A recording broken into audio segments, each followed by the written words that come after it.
তোমার বদন দেখিতে দেখিতে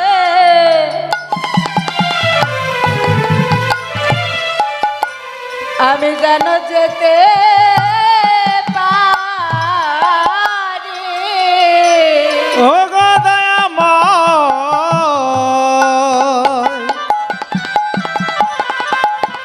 যেদিন আমার অন্তিম দিন আসবে,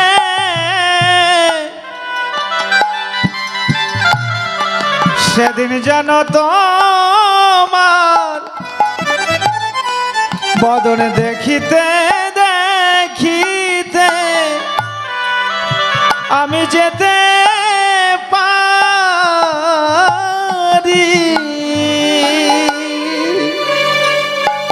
যেন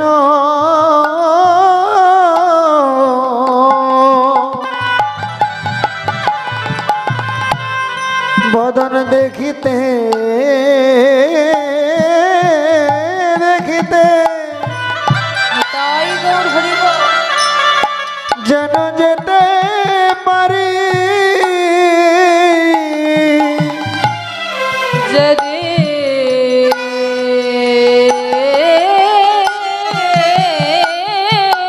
আমার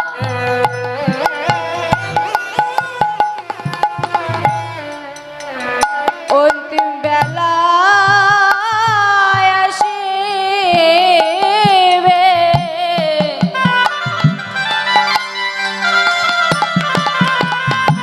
সেদিন যেন তোমায় দেখিতে দেখিতে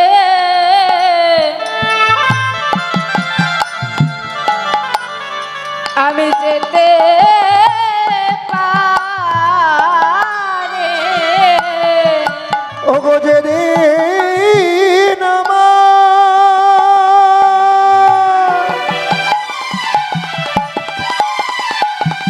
অন্তিম বেলায় আসিবে, সেদিন যেন তোমায় দেখিতে দেখিতে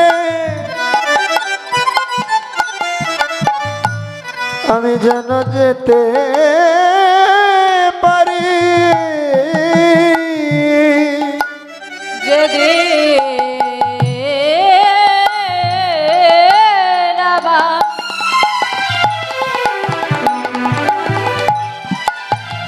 অন্তিম বেলা আসিবে, সেদিন যেন বদন দেখিতে দেখিতে যেতে পারি। আমার অন্তিম দিন যেদিন ডুবে যাবে, দেখিতে পারি যেদিন অন্তিম দিন আমার হয়ে আসবে, সেদিন যেন তোমায় দেখিতে দেখিতে আমি যেতে পারি।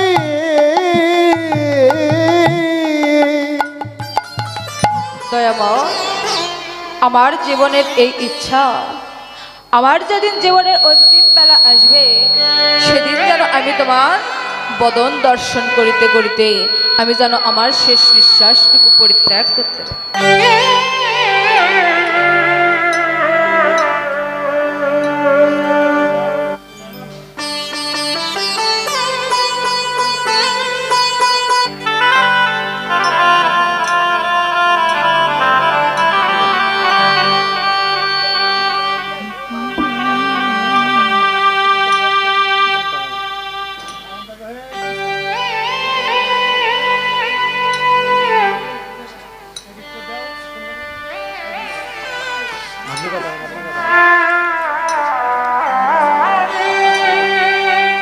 দয়াময়, এই হলো আমার মনোবাসনা। এবার এই গীতকর্তা কি বললেন? অঙ্গ মরাইয়া উঠিয়া বসিলেন, অলসে অবশ তনু দেখি।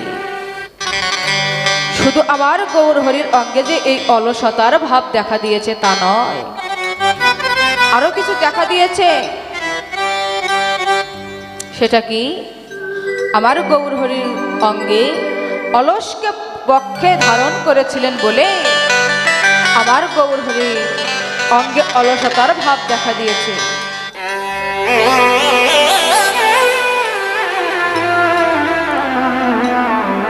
শুধু অলসতার ভাব দেখা দিয়েছে তা নয়, আরো কিছু দেখা দিয়েছে। তাই গৌরহরি আমার এমনই ভাবে প্রভাত কালে শয্যা পরিত্যাগ করে সকল ভক্তকে ডেকে ডেকে হরিনাম সংকীর্তন করলেন। আর এই হরিনাম সংকীর্তন করে কি করলেন? ওরে রজনীবে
অঙ্গ বেল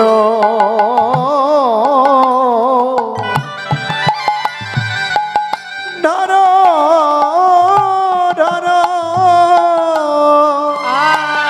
রাজনেবে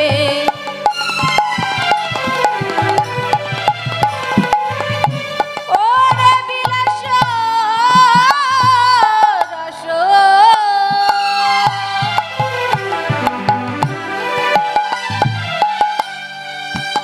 ওরে অঙ্গ ভেলো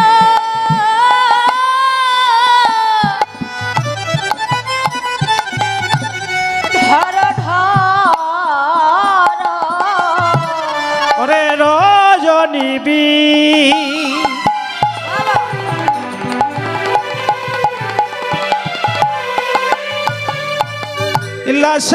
ইল্লাসারঙ্গ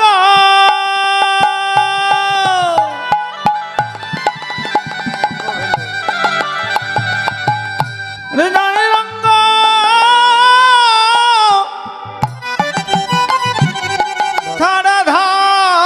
ধারাধার আর স্বরূপের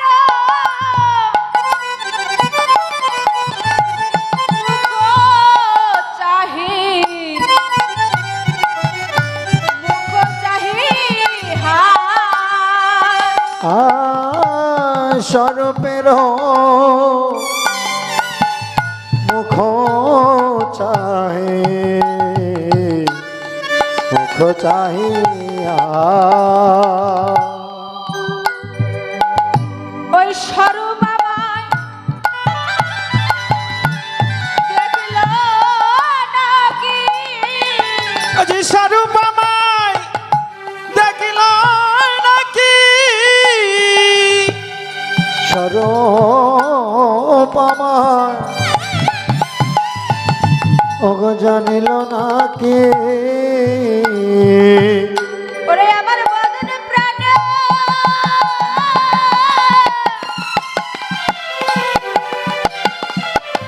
জয় জয় ওই স্বরূপ আমায় দেখল নাকি ওই না বদন পানে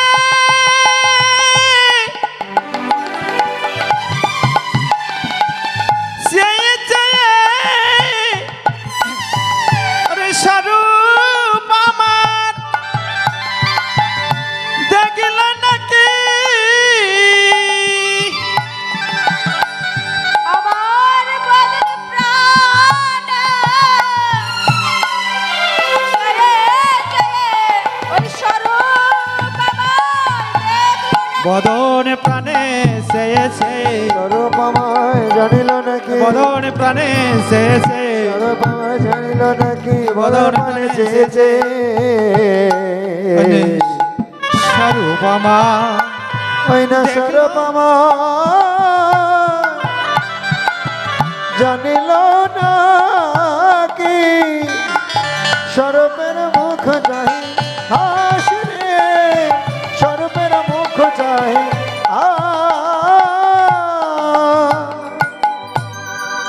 গৌরহরি আমার স্বরূপ প্রাণে লক্ষ্য করিয়া বলিতেছে, ওই স্বরূপ আমায় দেখল নাকি?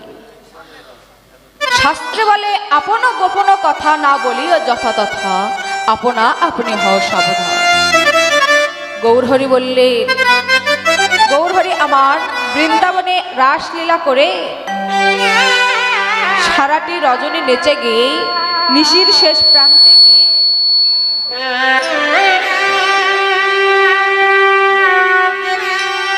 নিশির শেষ প্রান্তে গিয়ে দুজনেই ঘুমিয়েছিলেন। আর বারবার মনে করিতেছে, ওই স্বরূপ আমায় দেখলো নাকি?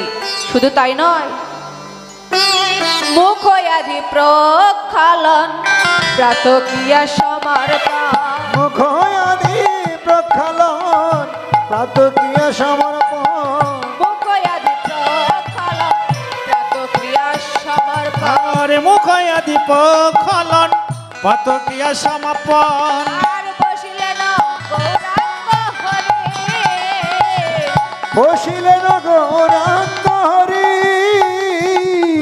বসিলেন গৌরাঙ্গ হরে। ও কি হরে বসিল গৌরাঙ্গ হরি।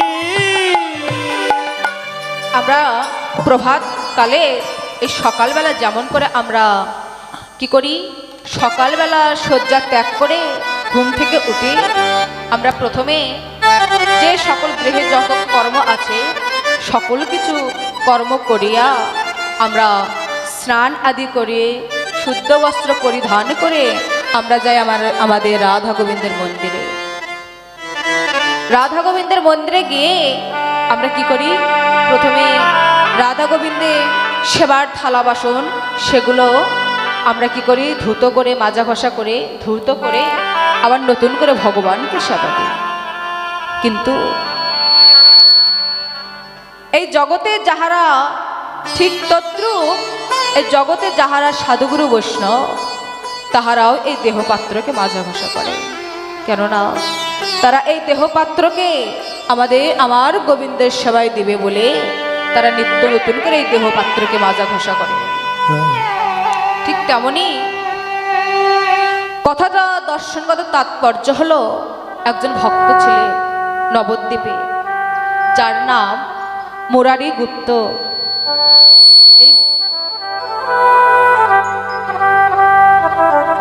এই মুরারি গুপ্ত বৃদ্ধ মানুষ ছিলেন, মাজাটা বাঁকা হয়েছে, পথ চলিবার মতো কোনো ক্ষমতা নেই।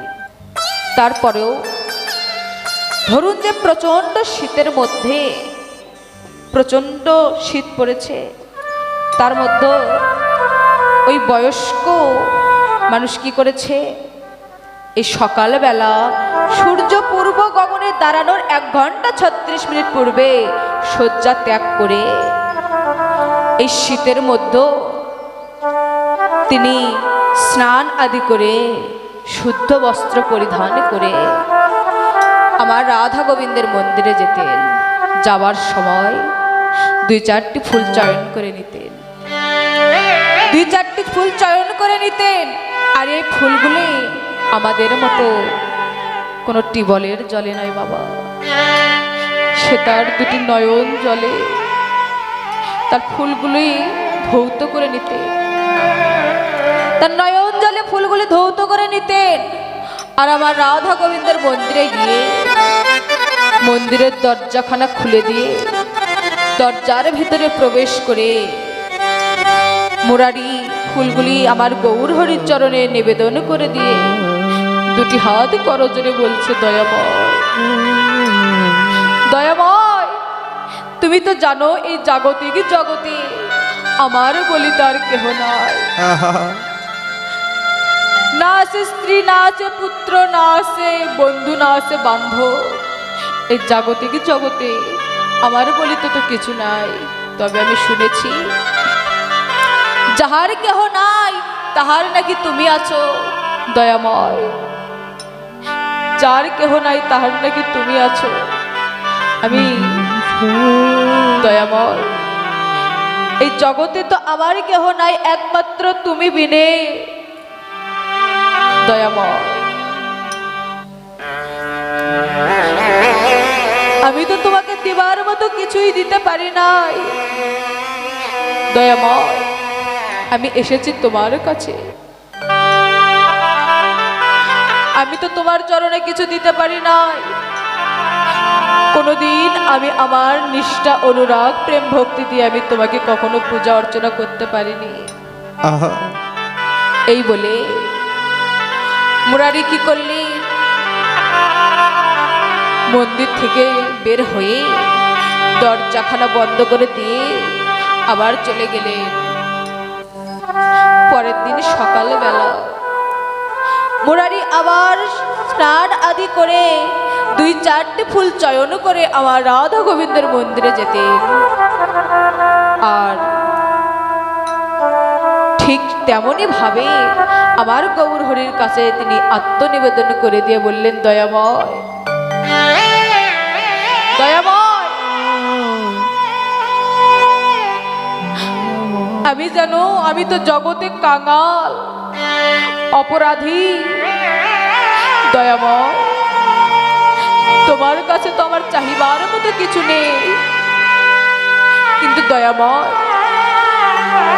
তোমার কাছে আমার চাহিবার মতো কিছু নেই, কিন্তু তুমি আমায় আমার শেষের দিনে তুমি তোমার চরণের পাশে রেখে দিও। হরি বল। এদিকে ভক্তের ডাকে ভগবান নিমাই মায়ের কোলে বসে বসে ক্ষীরসর নবনী সেবা করছিলেন। ভক্তের ডাক শুনতে গিয়ে মাকে বলছে, মা, ও মা, জানো মা, আমার একখানা ভক্ত আছে, আমার মন্দিরে একখানা ভক্ত এসেছে। মা গো, আমায় যে সে বারংবার ডাকছে, তুমি আমায় ছেড়ে দাও, ছেড়ে দাও। মা গো, আমি যে ভক্তের ডাকে ঘরে থাকতে পারি না। ভক্তের ডাকে ভগবান নিমাই ছুটে গেলেন মন্দিরে, গিয়ে দেখে মন্দিরের দরজা বন্ধ, দেখে মন্দিরের দরজাখানা বন্ধ। নিমাই আবার মন্দির থেকে মায়ের কোলে ফিরে আসবে, মায়ের কোলে ফিরে এসে আবার ক্ষীরসর নবনীর সেবা করতে লাগলেন।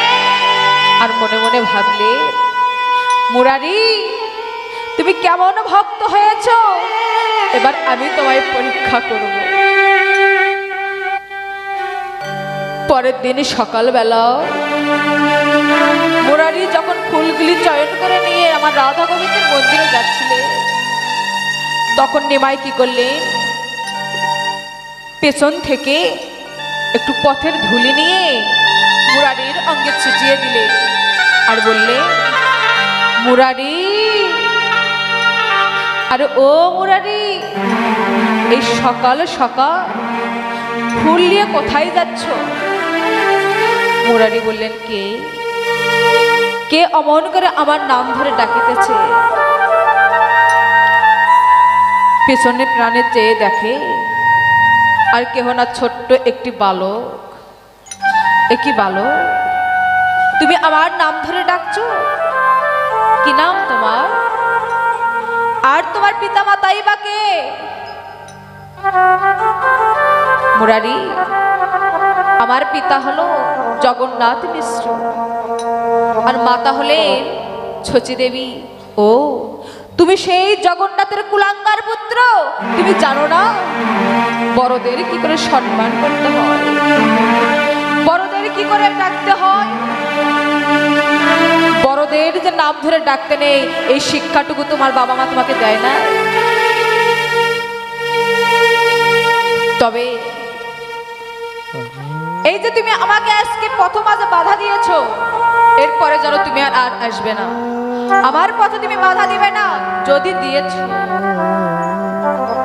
তবে তখন কিন্তু আমার থেকে খারাপ আর কেউ হবে না। নিমাই বললেন মুরারি। আর ও মুরারি, তুমি তো জানো আমি যে ভক্তের ডাকে ঘরে থাকতে পারি না। যে ভক্ত আমায় যেখান থেকে ডাকুক না কেন, ডাকুক না কেন, আমি ভগবান সেই ঘরে আর থাকিতে পারি না। থাকিতে পারি না। মুরারি, আমি যে ভক্তের ডাকে ঘরে থাকতে পারি না। এবার মুরারি ওখান থেকে চলে গেলেন। আবার আসলেন মুরারি আমার মন্দিরে এসে দরজাখানা খুলে ভেতর থেকে দরজা বন্ধ করে দিয়ে আবার রাধা গোবিন্দের চরণে ফুলগুলি অর্পণ করে দিয়ে দুটি হাত করজোরে আমার গৌর হরিকে পূজা অর্চনা করছে এবং নিষ্ঠা ভক্তি নিয়ে আমার গৌর হরির সেবা দিচ্ছে। এবার ভক্তের ডাকে ভগবান নিমাই ঘরে আর থাকতে পারলেন না, ছুটে আসলেন সেই মন্দিরে। এসে ডাকছে, মুরারি। আর ও মুরারি, মুরারি, তুমি আর আমায় দেখো না। মন্দিরের ভেতর থেকে মুরারির ডাকখানা শুনতে পেয়ে বললেন, কে কে অমন করে আমার নাম ধরে ডাকে? মুরারি এবার মন্দিরের দরজাখানা খুলে দেখে নিমাই ছোট্ট একটি বালক দুটি হাত করজোরে মন্দিরের পাশে দাঁড়িয়ে আছে। এবার মুরারি নিমাইয়ের দুটি হাত ধরে বলছে, আজকেও তুমি এসেছ? তবে হ্যাঁ, এসেছো যখন, আজ আমি তোমায় ছাড়ছি না, আজ আমি তোমায় মারব। এবার মুরারি নিমাইকে মারার জন্য হাত উঠালেন, কিন্তু হাত আর নিচে নামছে না। হাতখানা ওখানে আটকে রইলেন। মুরারি ভাবছে, কি সাধারণ একখানা বালককে আমি মারব, আর এই হাতখানা আমার আর নিচে নামছে না, হাতখানা উপরে আটকে আছে। কে তুমি বাবা? আমাকে পরিচয় দাও। নিমাই বললে, ওগো মুরারি, তুমি আমায় চিনতে পারছো না? তুমি তোমার ভক্তির নয়ন দিয়ে দেখো, তুমি আমায় চিনতে পারবে। মুরারি বললেন, প্রভু তুমি আমায় ভক্তি দান করো। এবার মুরারি দুটি নয়ন মুদ্রিত করে তার দৃষ্টি নয়ন দিয়ে আমার গৌর হরিকে স্মরণ করে নিমাই বললেন, মুরারি, আগত ত্রেতা যুগে আমি ছিলাম রাম, আর সেই ত্রেতা যুগে তুমি ছিলে বীর হনুমান, আমার চরণের দাস, চরণের দাস। এবার মুরারি বললেন, গৌর হে, গৌর হে। এবার আমায় তোমার চরণে আশ্রয় দাও। আশ্রয় দাও। এবার ভগবান নিমাই বলছে, আমি তোমায় আশ্রয় দিব। সেই আশ্রয়টা কোথায় জানো? কোথায় জানো? আমার চরণের ঊর্ধ্ব গতিতে, বাইক ব্রহ্মাণ্ডের নিম্ন গতিতে, এক পাশে প্রেমের দরজা, এক পাশে অনুরাগের দরজা। দরজা, আমি আমার ভক্তির দরজা খুলে দিলাম। খুলে দিলাম মুরারি তোমার জন্য এক পাশে প্রেম, এক পাশে অনুরাগ, চরণের ঊর্ধ্ব গতিতে, মাইক ব্রহ্মাণ্ডের নিম্ন গতিতে। সেই জায়গাটা কোথায় জানো? মুরারি তোমার জন্য এমন একখানা জায়গা রেখেছে, সেই জায়গাটা কোথায় জানো মুরারি? সেই জায়গাটা হলো, একবার আয় আয় ভক্ত আমার,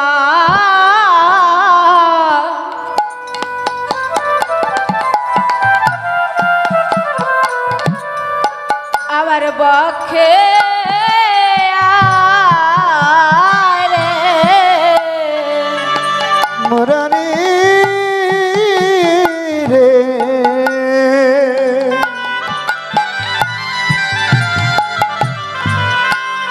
ও তুই আয়া ভগত আমার বক্ষে আয় রে। একবার আয় আয় ভক্ত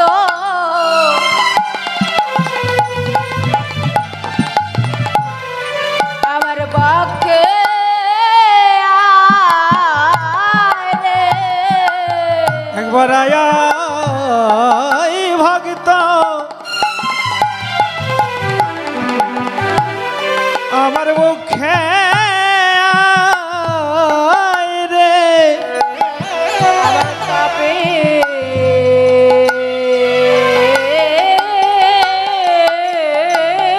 পরা হরি বল হরি বল, শীতল করে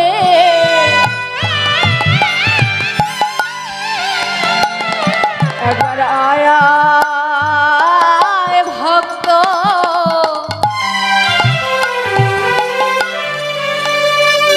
আবার বক্ষে আয় রে। আমার তাপিদ পরা গৌর হরি বল। তাপিদ পরা আমার শীতল করো। একবার আয়া ভক্ত আমার বক্ষে আয় রে। আমার তাপিত পারা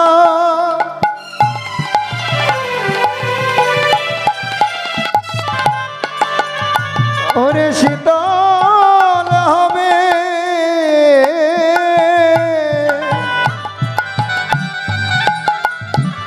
মুরারি রে।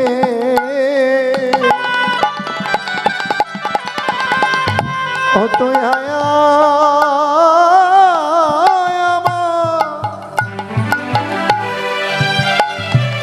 আমার পক্ষে আয় রে।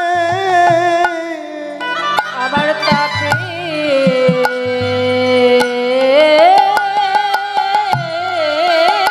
পরা